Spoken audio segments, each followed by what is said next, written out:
Marcus Chen knew a trap when he saw one. The shuttle landed on Thraxia Prime at dawn, official greeting, ceremonial. Guards, flags he didn't recognize. Snapping in artificial wind. The ambassador who met him had too many.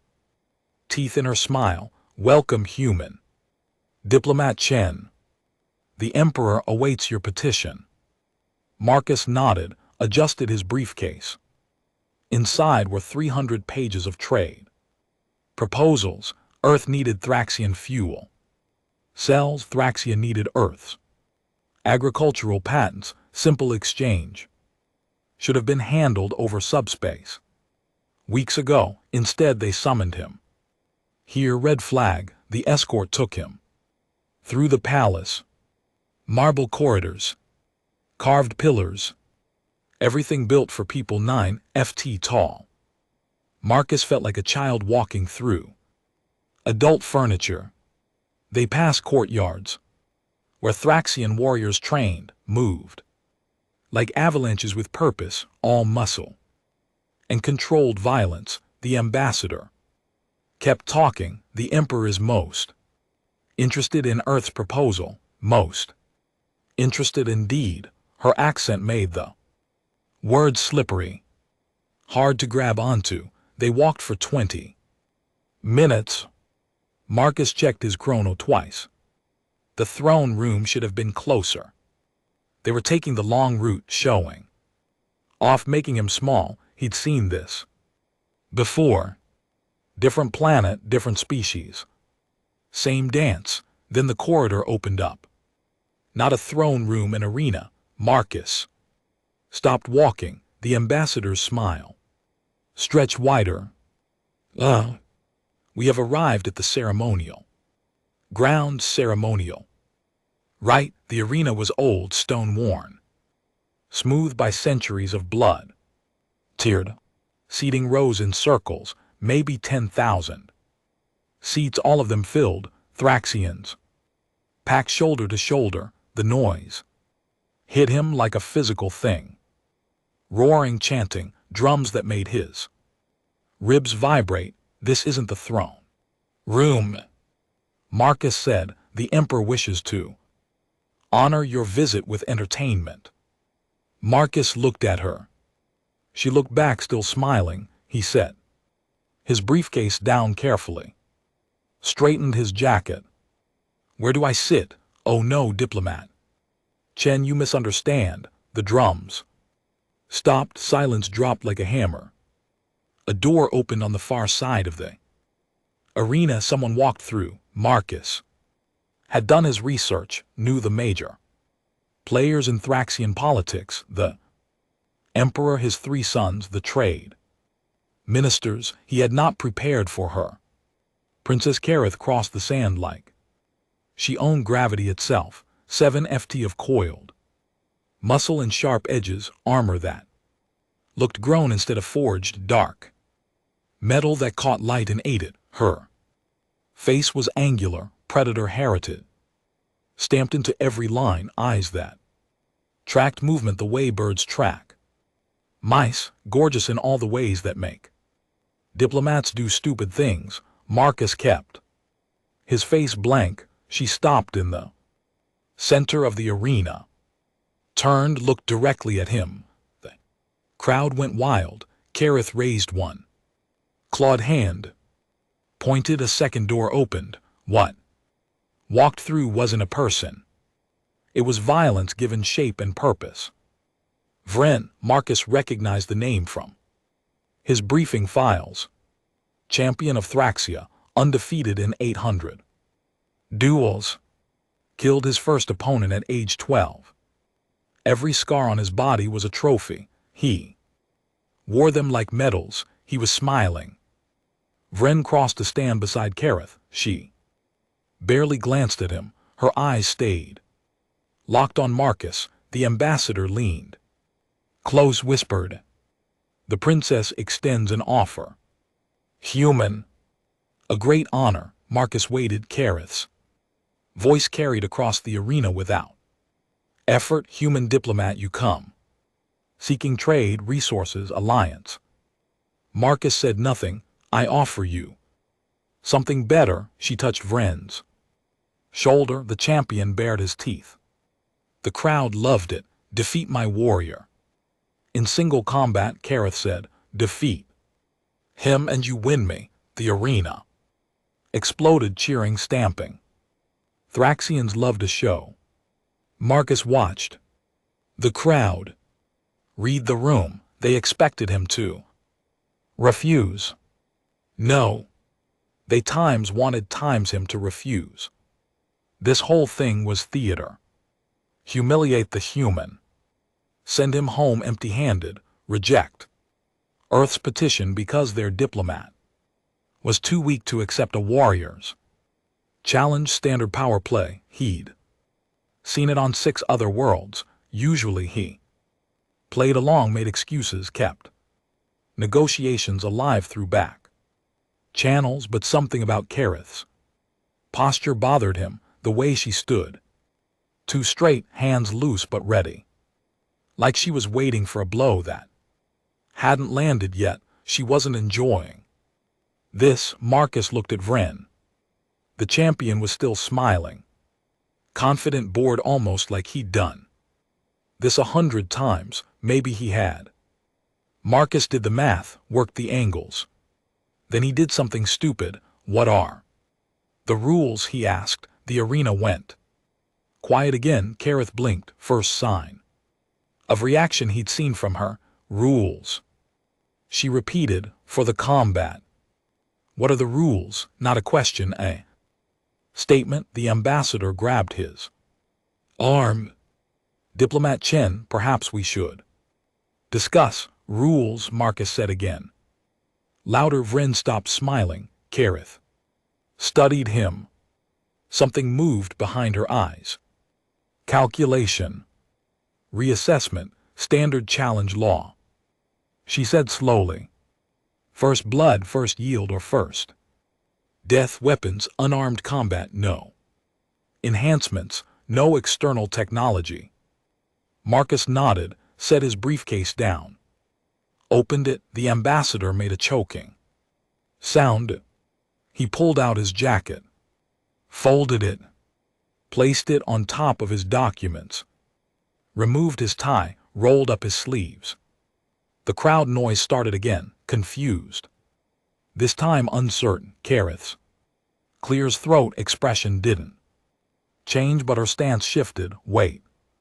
Forward, like she was leaning into something she couldn't quite see. You accept? She asked. Marcus walked down the steps into the arena.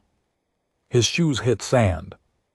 The sound was very small in that huge space. He stopped 10 ft from Vren.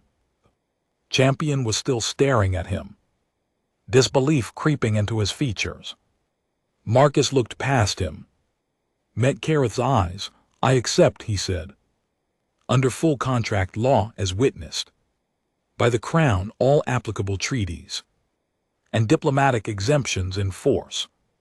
Kareth's eyes widened just a fraction. The ambassador was shouting something. Behind him, Marcus ignored her. Vren cracked his knuckles. The sound was like stones breaking. Your funeral, little human. Marcus took off his watch, set it in the sand. Vren lunged. Marcus moved barely. The champion's fist passed close enough to feel the wind.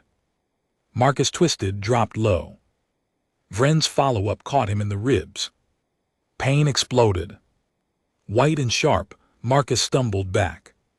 Tasted copper. The crowd roared approval. Vren advanced. Still smiling, Marcus straightened, spat blood into the sand, and started talking. Challenge contract as witnessed by the Crown, he said, voice steady despite the screaming in his chest.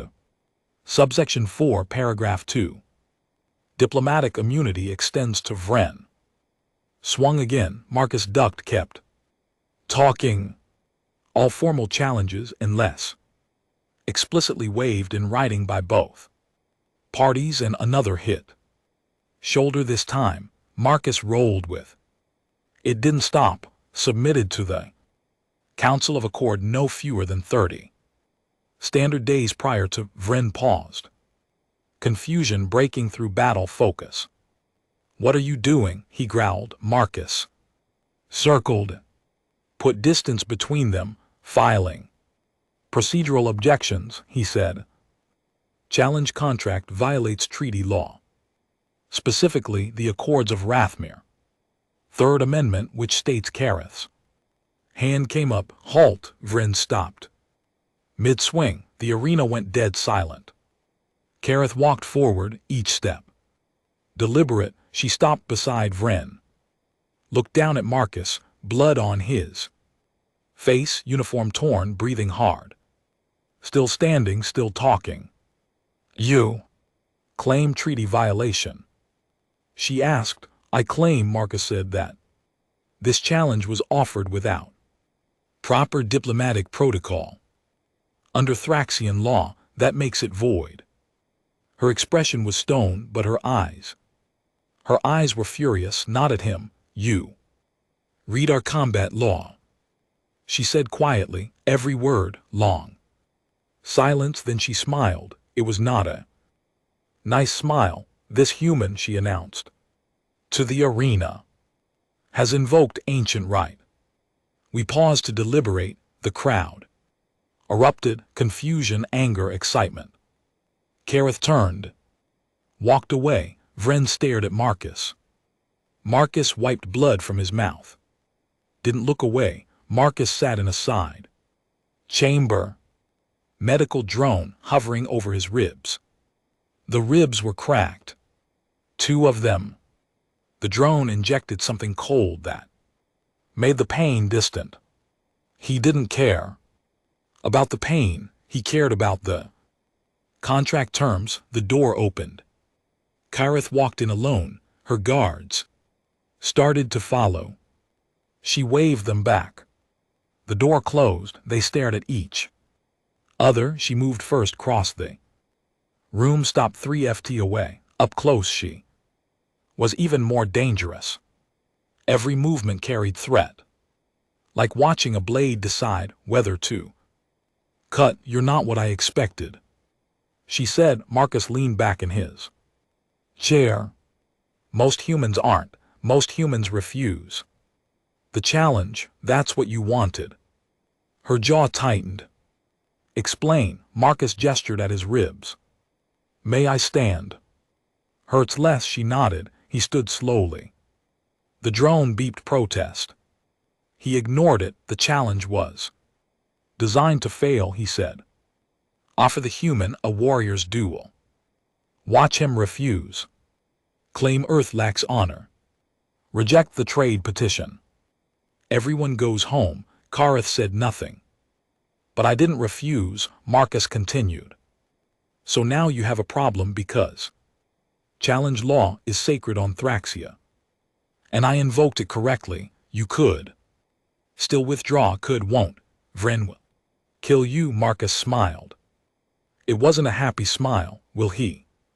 Kareth's eyes narrowed. You think you can defeat him? I think, Marcus said carefully, that Vren has standing orders. Silence. Long, cold. Kareth's hand moved to her blade. Rested there. Marcus didn't flinch. Careful, human. You're making accusations. I'm making observations. Vren hesitated when I started citing law. Champions don't hesitate. They fight. Marcus took a step closer. He hesitated because he was waiting for orders from you. And what orders do you imagine I would give? That depends on the opponent. If they're useful, he lets them win. If they're not, he kills them. Kareth's expression was carved from ice. That's quite a theory. It's not a theory, it's pattern recognition. Marcus counted on his fingers. 17 worlds have sent delegations herein. The last decade. 12 involved marriage challenges. 8 resulted in marriage contracts. All 8 of those worlds are now under Threxian economic oversight, he dropped his hand. You've been using yourself as bait for 10 years. The blade came out, fast, pointed at his throat. Marcus didn't move. I should kill you for that. You should, Marcus agreed. But you won't. Why not? Because I'm the first person who's figured it out, and you want to know what I'm going to do about it. The blade didn't waver. Neither did Marcus. Kareth studied his vase, looking for something. Whatever she found made her lower the weapon. She turned away, walked to the window, looked out over the city. You're right, she said quietly. About all of it. Marcus waited. My father created this system 30 years ago. The warrior princess, the unbeatable champion, the marriage prize. Her voice was flat, empty. Suitors come, they fight, some win. Those marriages become chains, political chains, economic chains. Their worlds bleed resources into Threxian coffers, and you're the trapdoor. I'm the bait. She turned, looked at him. Every suitor who wins me thinks they've conquered something. They sign the marriage contract, don't read the clauses, don't check the fine print. By the time they understand what they've agreed to, it's too late. 17 planets, Marcus said. 17. Kareth's laugh was bitter.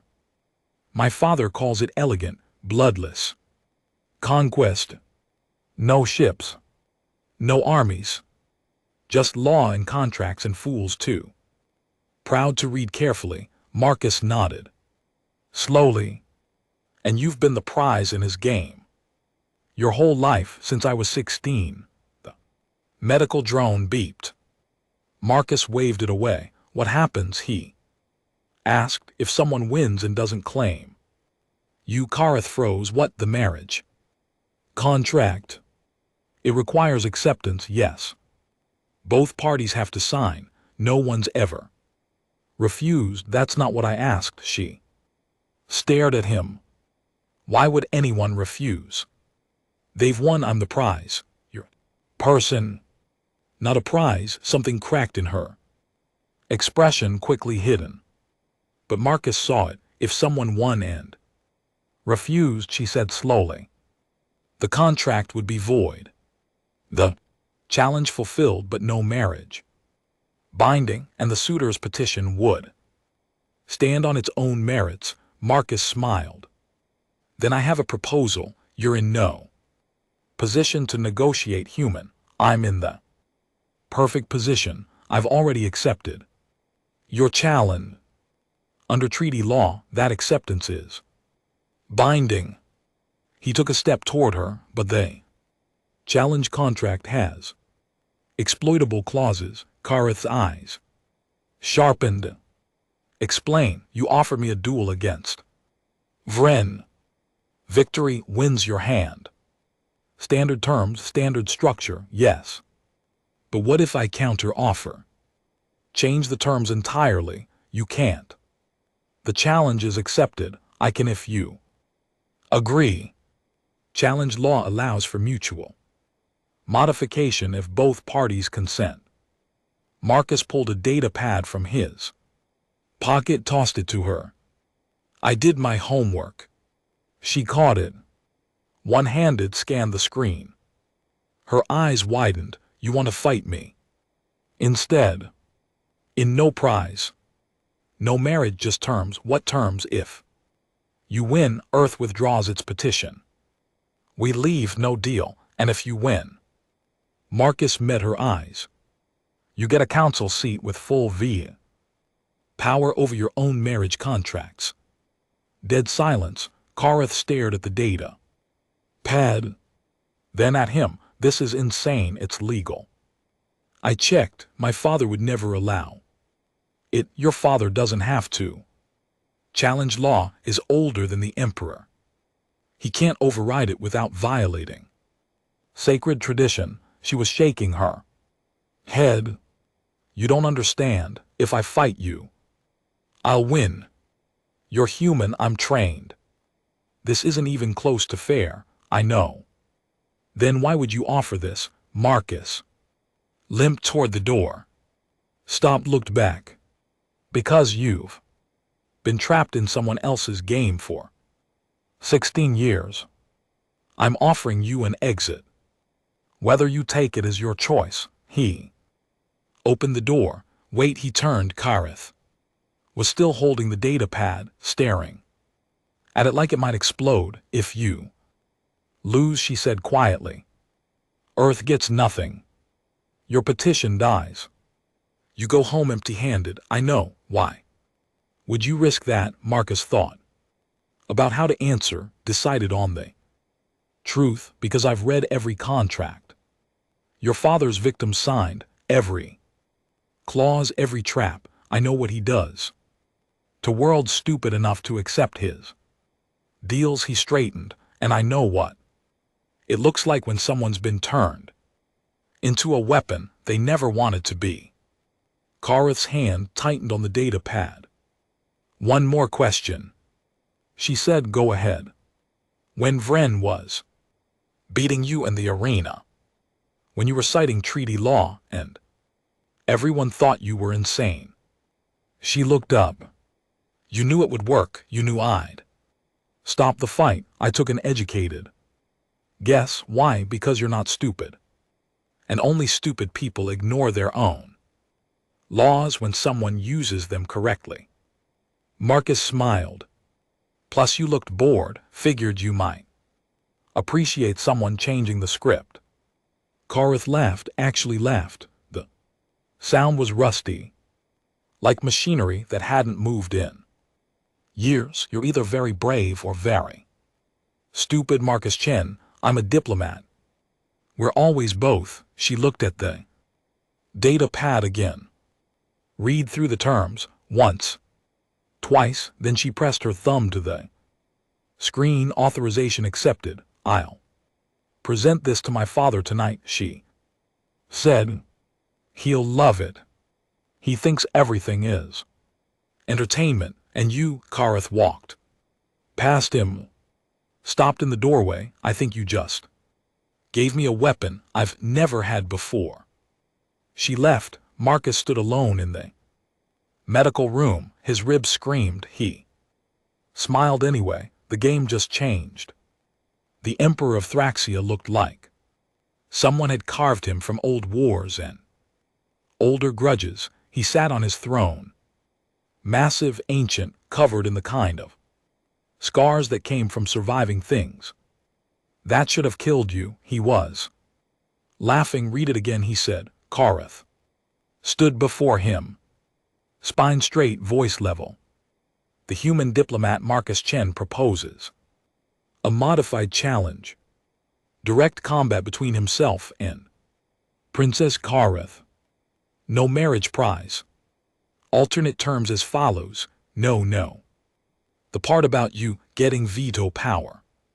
That part is delicious. She repeated it, word for word. The Emperor laughed harder. His court laughed with him. Sycophants and nobles who'd built careers on his conquest schemes.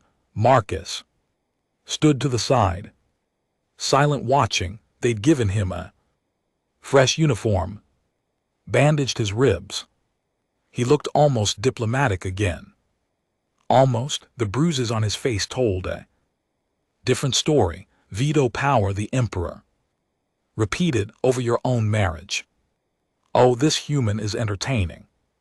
He leaned forward, eyes bright with something that might have been amusement or cruelty, hard to tell the difference. You realize, little human, that my daughter will destroy you. I'm aware. Marcus said. She's been trained since childhood. You're a bureaucrat with soft hands. That's accurate. Then why offer this insanity? Marcus met his gaze. Because the alternative was dying in the first challenge. This way at least I control the terms. The Emperor studied him. Long moment of calculation. Then he smiled. I like you. You think like a survivor. He gestured broadly. Very well. I accept this modification. Let it be recorded, 3 days hence. Princess Kareth will face the human diplomat in single combat, stakes as proposed, the court murmured. Excited, scandalized, Kareth didn't react. Face blank, one condition. The emperor added. Marcus waited.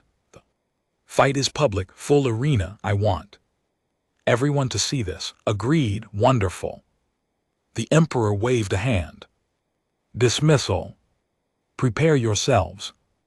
This will be quite the show, Marcus. Bode started to leave. Human, he stopped. The emperor's smile widened. When my daughter breaks you, do try to make it entertaining. I do hate boring executions, Marcus said. Nothing turned left. Behind him the court was already buzzing. Taking bets. Planning their seating. No one noticed. Kareth's hands clenched at her sides. White-knuckled. 2 days before the fight, Marcus got a visitor. Vren, the champion, knocked once, walked in without waiting for permission, filled the doorway like an avalanche. Marcus looked up from his data pad. Can I help you? Vren stared at him. No smile this time. No posturing. Why, he asked. That's vague. Why change the challenge? Why fight her instead of me? Marcus set down the pad. Because fighting you was designed to make me lose. Fighting her gives me options. You have no options. She's better than me, I know. Vren crossed his arms. Then I don't understand. You don't need to. The princess. Vren paused, choosing words carefully. She's been doing this for years. The challenges, the marriages, the trap. His voice dropped. She hates it. Marcus said nothing. I thought you should know that. Why tell me? Vren looked uncomfortable, like he was betraying something. Because in all those years, she's never looked at a suitor the way she looked at you when you cited treaty law. He turned to leave, stopped. Good luck, human, you'll need it. He left. Marcus sat in the quiet thought about Kareth's expression when he'd offered her the contract modification. That crack in her armor. He went back to his data pad, started reading Threxian combat regulations again, looking for edges. One day before the fight, Kareth found him on the palace balcony. He was watching the city, lights spreading like circuit patterns. You should be resting, she said. Can't sleep, nerves, planning. She joined him at the railing, looked down over Threxia Prime. My father is taking bets. She said, what are the odds? 300 to 1. Against you. Marcus smiled. Generous. He thinks you'll last 30 seconds. What do you think? She was quiet for a long time. I think you're not trying to beat me. No. You're trying to change the game. Marcus looked at her. Is it working? Kareth's jaw tightened. You've given me a choice I've never had. Win and nothing changes. I'm still my father's weapon. Still bait in his trap. She paused. Lose and I get a counsel. Zeta. Real power. The ability to say no, and I don't know whether to thank you or kill you for putting me in this position. Marcus turned to face her fully. What do you want, Kareth? What? Not your father, not the court, not tradition. You. What do you want? She stared at him, something shifting behind her eyes. I want, she said slowly, to stop being a prize, then take it. It's not that simple. It is exactly that. Simple. The contract is binding. If I win, you get the council seat. Use it if you win, she repeated. You won't, maybe not. But I'll make you work for it, she Almost smiled. Confidence from a man with cracked ribs. Stubbornness. There's a difference. They stood in. Silence. City lights below. Stars above. Can I ask you something? Kareth said, why Earth? Why do you care so much about this trade? Deal. Marcus leaned against the railing. Earth has 12 billion people. 3 billion of them don't have reliable power. Your fuel cells could change that. He looked at her. I'm not here for glory. I'm here because people need what you have. And I thought maybe we could make a fair deal. Fair, she repeated, tasting the word. My father doesn't do fair, I noticed. And yet you came anyway. Someone had to. Kareth studied his face. You're not like other diplomats. I've been told most of them are polished. Smooth. They lie prettily. I'm not most diplomats, no. She smiled small. Genuine, you're really not. The moment. Stretched. Comfortable. Then Kareth pushed off the railing. I should go. Tomorrow is. She trailed off. Tomorrow you're going to try to break every bone in my body. Marcus finished, yes. Looking forward to it. She laughed, that rusty sound again. You're insane, probably. She started to walk away. Stopped Marcus. Yeah, thank you. He blinked. For what? For reading the contract, for seeing the trap. For, she struggled with the words. For treating me like a person instead of a prize. Before he could respond, she was gone. Marcus stood alone on the balcony. His ribs hurt. His odds were terrible. He was probably going to lose. But Kareth had smiled. Twice, and somewhere in the palace, contract law was being rewritten because a human had read the fine print. He went back to his room, slept like the dead. Dawn came fast. The arena filled faster. 20,000 Threxians packed the seats. Roaring, chanting, Clear's throat. Drumming, they wanted blood. Marcus walked onto the sand. Same arena. Different context. No briefcase this time. Just him. Medical wrap around his ribs. Light training clothes. He looked small. Down there alone, the crowd loved it. Kareth entered from the opposite gate. Full combat armor. Blade at her hip, she moved like weather. Inevitable and unstoppable, she reached the center of the arena. Turned. Looked at him, across 30 feet of sand. Their eyes met. She mouthed something. Marcus couldn't hear it over the crowd noise, but he could read lips. I'm sorry. He shook his head, mouthed back. Don't be. The Emperor stood in the royal box. Arms raised. Silence fell. Combat begins. On my mark, he announced. Voice magically amplified. First yield. First blood.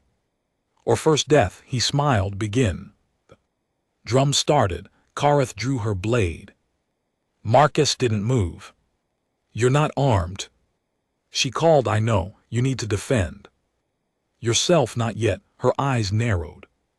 What are you doing? Marcus took a breath, let it out slow. Then he started talking, and the entire arena learned what happens when you give a human diplomat 3 days to read your combat regulations. Combat Regulation 17. Marcus said, voice clear, calm. Subsection C. Any formal challenge may be suspended for rules clarification upon request of either party. Kareth stopped advancing. What? I'm requesting clarification, now. Right now. The crowd noise shifted. Confusion replacing bloodlust. The Emperor leaned forward in his box. Interested? What clarification do you require, human? Kareth asked. She looked ready to murder him. also ready to laugh. Strange combination, the victory. Conditions. You said first yield, first blood, or first death. Standard terms define. First blood, what does it mean first? Injury. First visible wound. First drop of blood to hit the ground. The regulation isn't specific. Kareth stared at him. Are you seriously arguing semantics? Right now, I'm seeking clarification on binding combat terms. It's my legal right under Regulation 17. Someone. The crowd laughed. Nervous. Confused, the Emperor was grinning. The human has a point. The regulation is vague. Princess. How do you interpret the term? Kareth's jaw worked. She looked at Marcus. He looked back, innocent, helpful. Absolutely infuriating. First blood, she said slowly, means the first significant wound that draws blood. Define. Significant. Marcus, the regulation requires precise terms. I'm entitled to precise definitions. She closed her eyes, counted to something, opened them. Fine. A wound that impairs combat ability or creates visible blood loss. Thank you. That's clear. Marcus shifted his stance. I have another question. The crowd. Clear's throat was buzzing now. This wasn't a fight. This was something stranger. What? Question. Kareth asked. Her blade was still drawn, still ready. Regulation 23. It states that any combatant may request a tactical pause for medical assessment if they believe they're fighting with a pre-existing injury. You want a medical assessment. Now my ribs are cracked, you know this. The court knows this. I'm formally requesting assessment to determine if continuing combat would constitute an unfair disadvantage. The Emperor started laughing. Loud, hard. The court joined in. Kareth didn't laugh. She stood perfectly still, staring at Marcus like he was a puzzle she couldn't solve. You're stalling, she said quietly. I'm exercising my legal rights. Why? Because every second I'm talking is a second I'm not getting hit. That got a reaction. Small smile. Quickly hidden. You can't talk your way out of this fight, can I? He took a step forward. Not aggressive. Just movement. Thraxian combat law is 900 pages long. I've read all of it. Every regulation, every subsection, every footnote. Another step. You know what I found? Kareth's grip tightened on her blade. What? Loopholes. Dozens of them. Regulations that contradict each other. Vague definitions. Undefined terms. He smiled. Your legal system is a mess. That doesn't help you, doesn't it? I can cite regulations for hours. Request clarifications. Demand assessments. File procedural objections. He spread his hands. I might not be able to beat you in combat, but I can make this fight last days. The arena went silent. Kareth stared at him. Understanding dawning. You're not here to win. She said, no, you're here to prove a point. Yes, what point? Marcus looked up at the Emperor, then back at her. That your father's game only works when people play by his rules. I'm changing the rules. The Emperor's laughter cut off. Kareth lowered her blade slightly. And when I get tired of your stalling and just attack you anyway, then you violate combat law in front of 20,000 witnesses, including your father. He won't care, won't he? He's built an empire on legal tricks and contract traps, sacred law and ancient tradition. If you break those traditions publicly. Marcus tilted his head. What does that? Due to his legitimacy, dead silence. Emperor stood. Enough. His voice cracked across the arena like thunder. This farce has gone on long.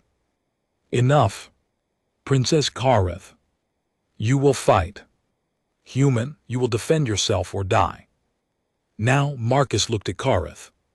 She looked back. Something passed between them. Unspoken, she lifted her blade.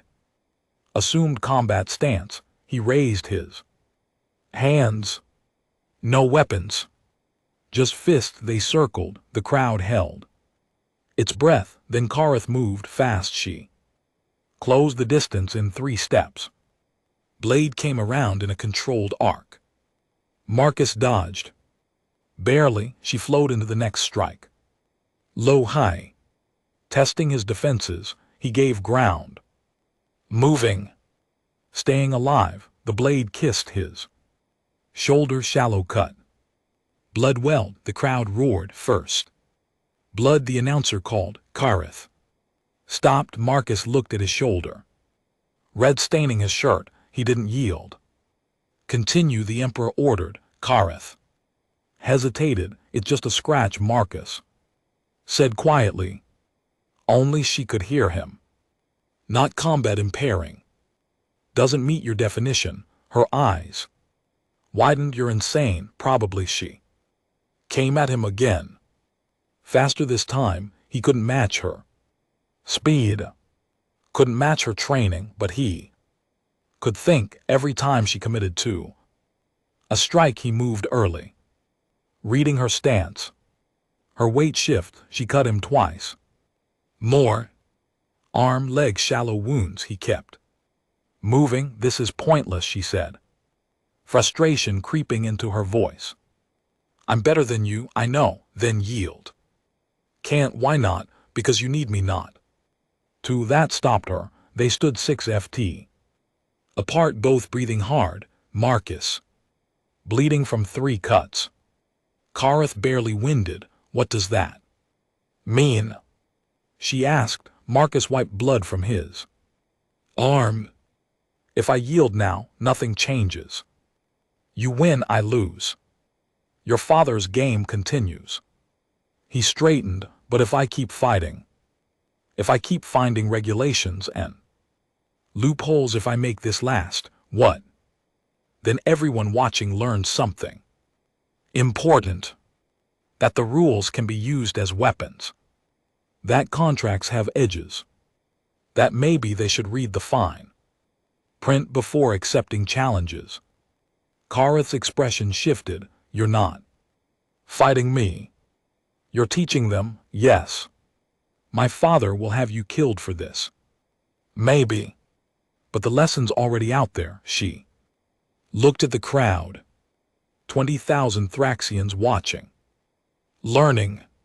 Seeing a human survive not through strength but through knowledge, through their own laws used against them. You magnificent idiot, she whispered. Then she attacked for real. No more testing. No more holding back. Pure skill and speed, and centuries of warrior tradition poured into every movement. Marcus lasted 18 seconds. Then she had him. Blade at his throat. Her other hand pinning his wrist. He was on his knees. Gasping. Bleeding. The crowd roared for the finish. Kareth leaned close.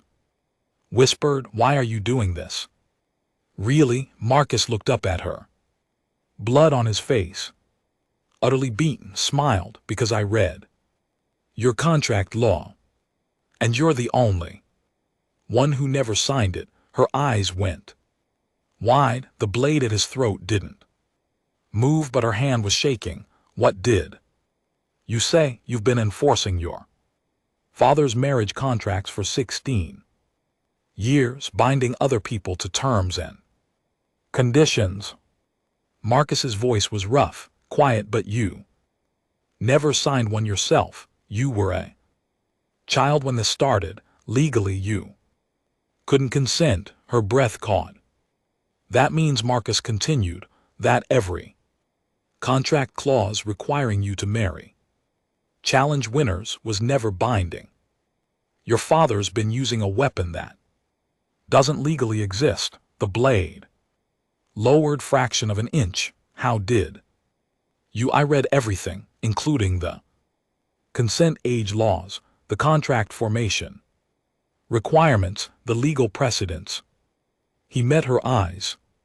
You've always had veto power, Kareth.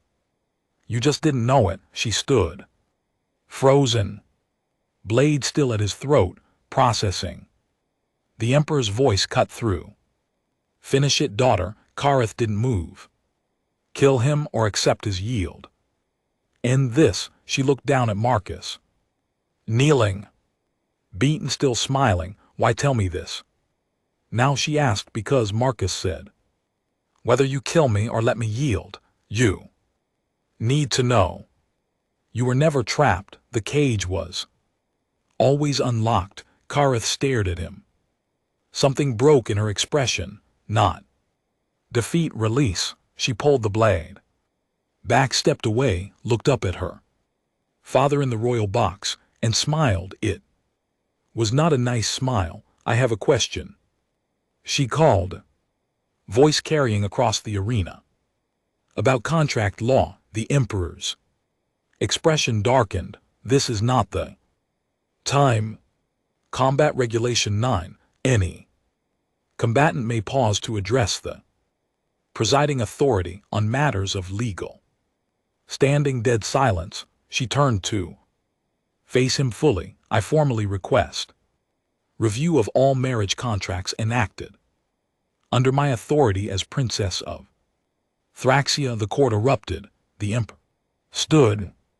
You will do no such thing. I invoke my right as a member of the royal bloodline to challenge contract validity.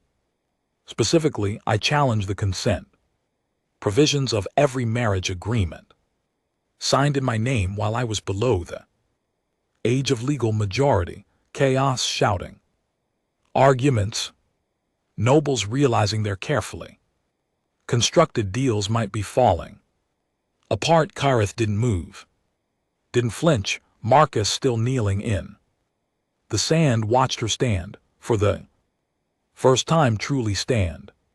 The Emperor's face was thunder, but he couldn't refuse. She'd invoked sacred law in public with 20,000 witnesses.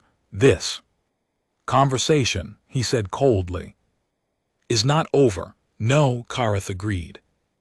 It's just beginning. She turned back to Marcus, offered her hand. He took it. She pulled him to his feet. The council chambers were cold, stone, ancient, built for intimidation. Kareth sat at one end of the table, her father at the other. Between them, 12 council members, lawyers, judges, politicians who'd built careers on the Emperor's contract schemes. Marcus stood against the wall. Observer status, no vote, no voice. He was fine with that. He'd already done the important work. This is madness, one counselor said. Old Gray, furious. You can't simply invalidate decades of contract law, can't I? Kareth's voice was ice. Show me where I consented. Show me my signature on any document. Before my 18th year. Silence, paper shuffling. No one could find it because it didn't exist. The Emperor watched his daughter, expression unreadable. You realize what you're doing? Yes.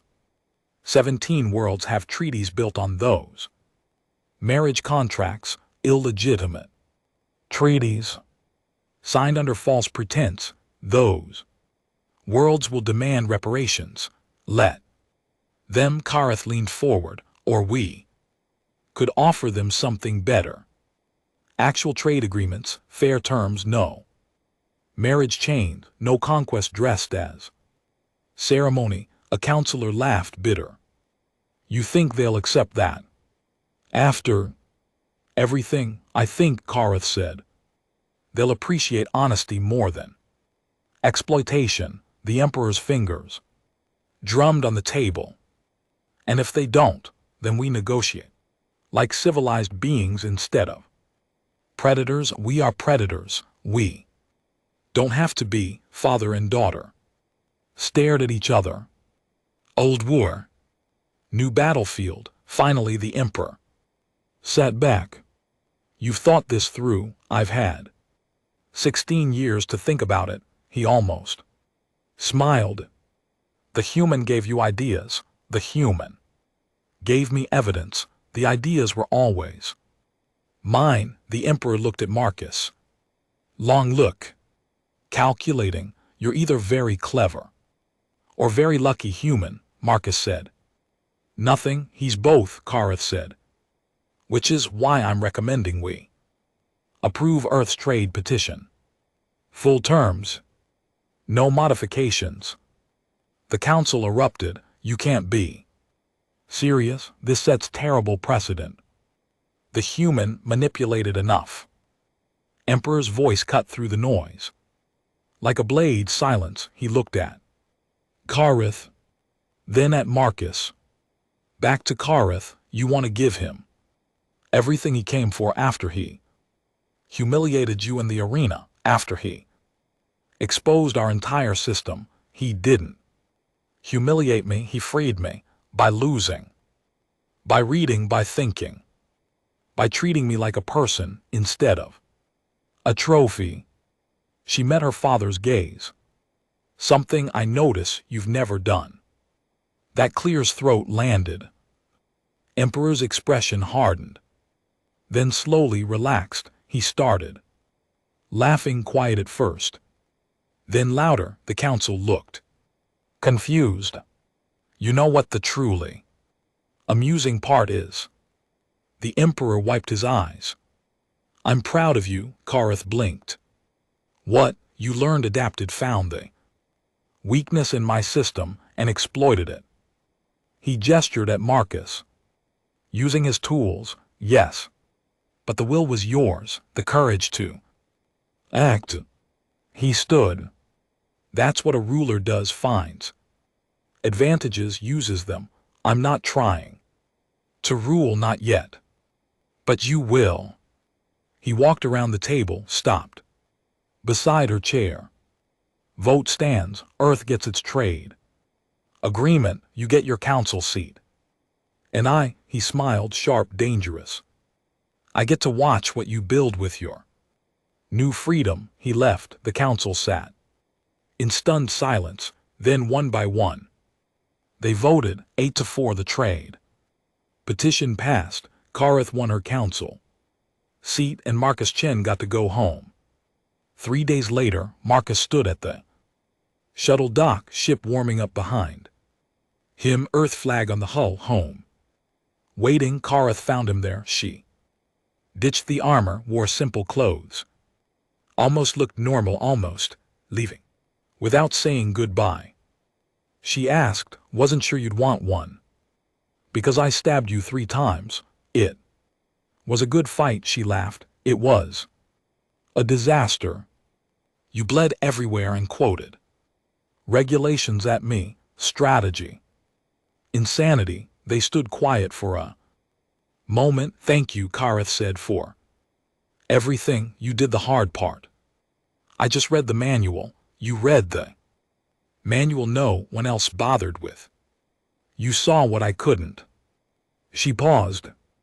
You gave me a choice. You always had a choice. You just needed proof. She looked at him. Really looked. Will you come back? That depends. Are you going to stab me again?